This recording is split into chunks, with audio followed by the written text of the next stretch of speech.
আসসালামু আলাইকুম, welcome back to my নকশিকাঠির ইউটিউব চ্যানেল এবং নকশিকাথার আর্ট এবং ডিজাইন ফেসবুক পেজে। তো চলুন এই অসাধারণ নকশিকাথার ডিজাইনটি আপনাদের সাথে শেয়ার করি। তার জন্য প্রথমে আমি এভাবে কাপড়টাকে বিছিয়ে নিয়েছি এবং দুটো চাক নিয়ে নিয়েছি, একটি বড় এবং আরেকটি ছোটটি দিয়ে এরকম আমি দাগ দিয়ে দিব মাঝখানে, এই যে আপনারা দেখতে পাচ্ছেন। তারপরে তার বড়টা দিয়ে আমি তার উপরেই আবার গোল করে দাগ দিয়ে দিব, তাহলে গোল দাগ দুটো একদম সমান মাপের হবে এবং কোনো আঁকা বাঁকা হবে না।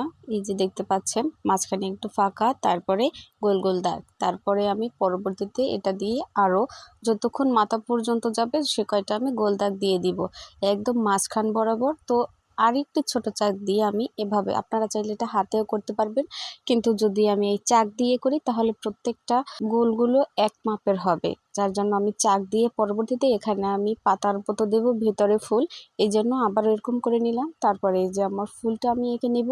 এখানে চাইলে আপনারা অন্য ডিজাইনও আঁকতে পারেন, আমার কাছে এই ফুলটা অনেক সহজ লাগে।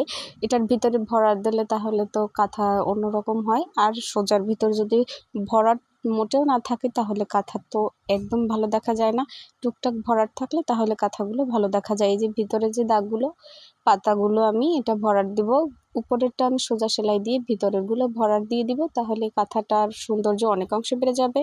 তারপরে এই যে ফুলের পর আমি এখানের যে চাক, ছোট চাক দিয়ে যে দাগ দিয়ে দিয়েছিলাম দুটো করে, সেখানে আমি পাতার মতো এরকম করে দিয়ে দিব, সেম ফুলই এরকম করে দিয়ে দিব। এটার ভিতরেও আমি ওরকম ভরাট দিয়ে দিব যাতে এটা পরবর্তীতে ভালো দেখা যায়, কারণ একদম সিম্পল যদি কাঁথায় রাখে তাহলে ভালো দেখা যায় না, এই ভরাটের কারণেই সুতোটাও একদম ফুটে থাকে। সেম ভাবে আমি ওপাশেও পাতাগুলোকে এঁকে নিব।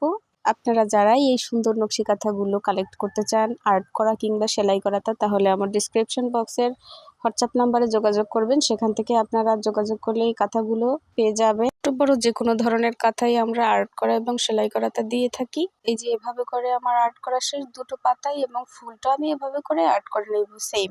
আমি প্রত্যেকটা এই যে একই রকম ফুল দিব, এই যে দেখতে পাচ্ছেন ফুল এবং পাতা একদম সিম্পলের ভিতর যদি কেউ কাঁথা পছন্দ করতে চান এটা হবে অন্যতম। তারপরে আমি এটা দিয়ে বড় একটি স্কেল দিয়ে এরকম দাগ দিয়ে দিব, এটার মাঝখানে ফাঁকা রেখে ডিজাইনের উপর যেন দাগটা না পড়ে, এভাবে দুপাশে এই যে দেখতে পাচ্ছেন দাগ দিয়ে দিয়েছি। এবং এই যে দাগগুলো আমি 3 ইঞ্চি 3.5 ইঞ্চির মতো ফাঁকা রেখে রেখে বড় বড় করে এটা দিয়ে দিয়েছি। এটা একদম সোজা সেলাই, কিন্তু চারপাশে 4টা চেন ফোর হবে, এই জন্য ফুলের মতো দেখা যাবে সেলাইয়ের পরে।